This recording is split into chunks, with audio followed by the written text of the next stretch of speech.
জাতীয় সংসদ নির্বাচনের প্রার্থীদের মনোনয়নপত্র জমা দেওয়ার শেষ দিন আজ। এদিন বিকেল ৫টা পার হওয়ার পর কোনো প্রার্থী মনোনয়নপত্র জমা দিতে পারবেন না।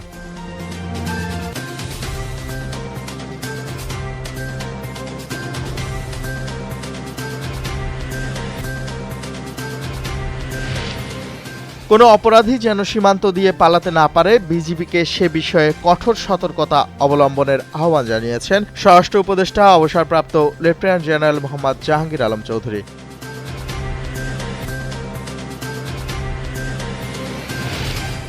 ময়মনসিংহের গফরগাঁওয়ে দুর্বৃত্তরা রেললাইনের পাত তুলে ফেলায় যাত্রীবাহী আন্তনগর অগ্নিবীণা ট্রেন লাইনচ্যুত হয়েছে। এতে ঢাকা ময়মনসিংহ রুটে ট্রেন চলাচল বন্ধ হয়ে গেছে।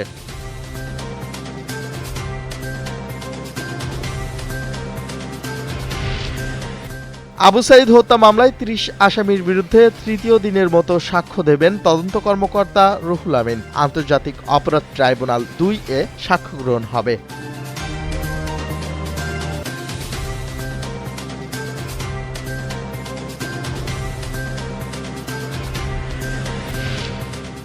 মেক্সিকোতে যাত্রীবাহী ট্রেন লাইনচ্যুত হয়ে ১৩ জন নিহত এবং আহত হয়েছেন আরও কমপক্ষে ৯৮ জন, এমন খবর জানিয়েছে এএফপি।